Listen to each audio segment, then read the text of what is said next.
घर छोड़ के निकले थे। अभी हाल ही में हमने देखा एक फोटो आपने ट्वीट किया था और वो वायरल भी हो गया था जब आप अपने माता से मिलने गए थे। तो उस वक्त आपको कैसा लगा जब आप गए थे? देखिए, मैं कई वर्षों के बाद गया था जी। मेरे पिताजी का जो है देहांत 2020 में हो गया था। मैं उससे पहले उनसे या अपने परिवार के लोगों से कई वर्षों से नहीं मिल पाया था। संयोग से कोरोना कालखंड प्रारंभ हो चुका था, लॉकडाउन प्रारंभ हो चुका था, तो उनके अंतिम संस्कार कार्यक्रम में मैं भाग नहीं ले पाया था। आपके पिताजी के? हाँ। तो मुझे जब गत वर्ष अवसर मिला था तो मैं अपनी माँ से मिलने के लिए जरूर गया था। तो स्वाभाविक रूप से एक माँ और पुत्र के बीच में जो संवाद होने चाहिए वही संवाद वहां पे हुआ।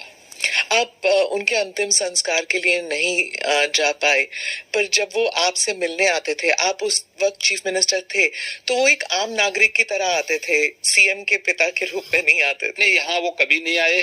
वो मुझसे मिलने के लिए, मेरी एक बार उनसे मुलाकात हुई थी नजीमाबाद में, और नजीमाबाद में मैं एक चीनी मिल के उद्घाटन में गया था। तो भाषण करते हुए मैंने देखा सामने जो है कोई बैठा है, तो मैं पहचान गया उनको। मैंने कभी तो मेरे पिताजी हैं लगता है। वो सभा के बीच में बैठे हुए थे। तो फिर मैंने सभा समाप्त होने के बाद अपने साथ के कुछ लोगों से कहा, मैंने कहा देखो यार वो आए हैं तो उनको बुलाओ, थोड़ा मुलाकात करते हैं। तो तब मेरी मुलाकात हुई थी। जी। आपकी छोटी बहन जो है, उन्होंने एक इंटरव्यू में कहा था कि 30 साल उन्होंने आपको राखी नहीं बांधी। 2022 में एक इंटरव्यू में उन्होंने कहा कि कई वर्ष पहले जब उन्हें पता लगा कि आप घर छोड़ के आप योगी बनने के लिए निकले हैं, तो उन्होंने कहा कि वो भिक्षा मांगने वाले संतों में आपको ढूंढ रही थी और मिले नहीं आप उन्हें।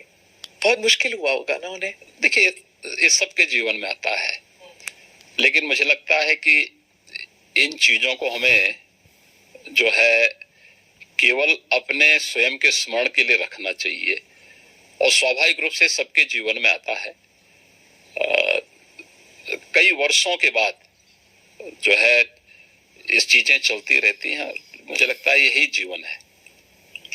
मैं एक इंटरव्यू का एक्सर्प्ट पढ़ना चाहती हूँ सर, क्योंकि ये हिंदी अखबार में छपा था और हमारे कई दर्शक हैं जो इंडिया से बाहर रहते हैं, वो शायद उन्होंने पढ़ा नहीं होगा।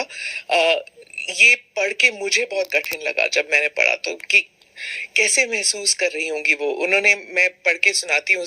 उन्होंने कहा, योगी के मुख्यमंत्री बनने के बाद कई लोग कहते थे कि आपको शर्म नहीं आती, आप मुख्यमंत्री की बहन है और बहन होकर आप चाय की दुकान चलाती हैं, इन हालतों में रहती हैं। मैं उनको एक ही बात कहूंगी, मैं गरीब हूं, ये मेरा नसीब है।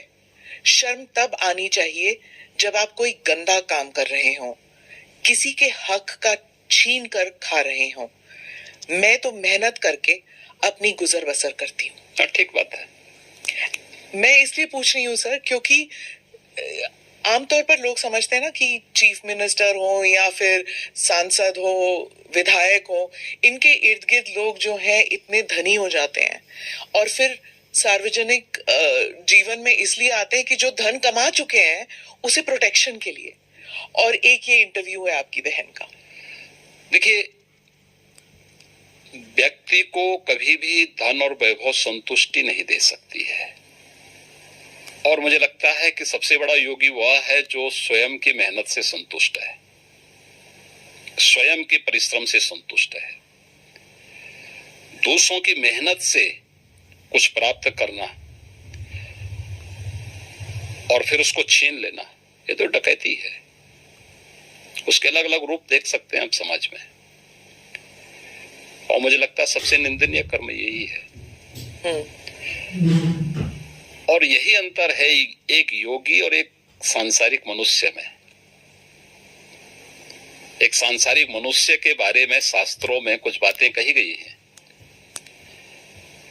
कि वह त्रुटियां अवश्य करेगा, हमेशा भ्रमित होगा। तीसरा, वह हमेशा उसके मन में दूसरों को धोखा देने की प्रवृत्ति होगी। और चौथी बात उनके लिए जो कही गई है, वह कही गई है कि वह अपनी सीमित दृष्टि से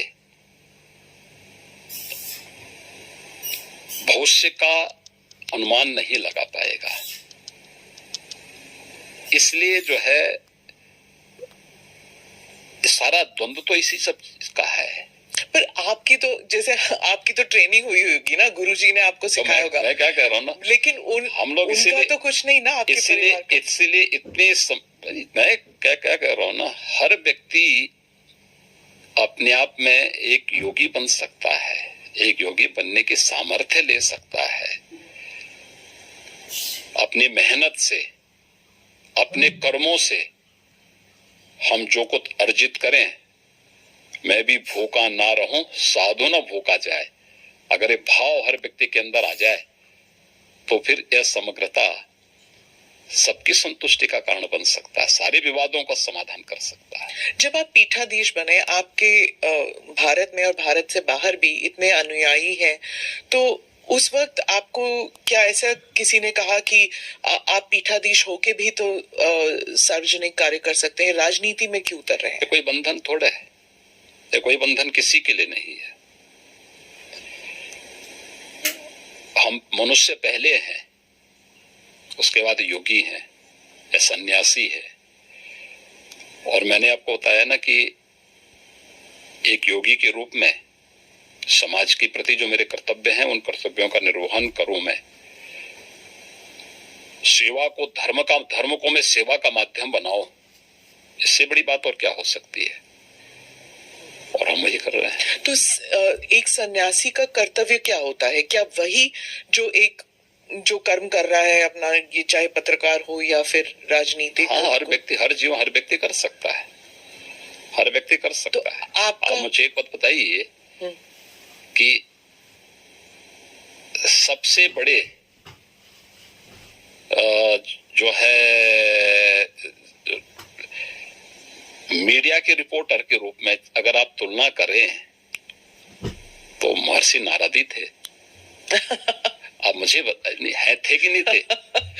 नारद जी रिपोर्टर, चलिए सबसे बड़े रिपोर्टर तो ये थे कि वो हर लोक की सूचना इस लोक की सूचना दूसरे लोगों तक पहुंचा देते थे। वो क्या थे? वो एक सन्यासी तो थे। और मैं एक बात बताऊं कि सन्यासी ने किस कालखंड में अलग अलग क्षेत्रों में प्रवेश करके कार्य नहीं किया हो। मैंने तो पत्रकारिता का उदाहरण आपके सामने दे दिया है, और भी उदाहरण है, बहुत सारे ऐसे उदाहरण हैं। तो अब इसको आप कैसे कह सकते हैं, कैसे कह सकते हैं कि नहीं हुए? धर्म के बारे में आप कह रहे थे कि it's a way of life, सिर्फ पूजा पाठ के साथ ना जोड़ा जाए, उसे अलग भी देखना चाहिए। एक बार आपने कहा था, लेकिन आपके साथ जैसे आपकी जो वेशभूषा है, इसलिए क्या लोगों ने आपको ये नहीं कहा कि अब आप सन्यासी की वेशभूषा जो है वो अलग कर दीजिए, अब आप राजनीति में जा रहे हैं, संसद में जा रहे हैं? हमारे यहाँ कोई ड्रेस कोड पॉलिटिक्स में नहीं है। ड्रेस कोड इसमें नहीं होता था ना, सफेद पोशाक पहने हुए तो गांधी टोपी पहन लिया तो ठीक है, पहने, उसके अनुरूप आचरण भी करे ना। देखिए, यह वेशभूषा हमारी इसलिए है लोगों की दृष्टि में हमेशा बने रहें।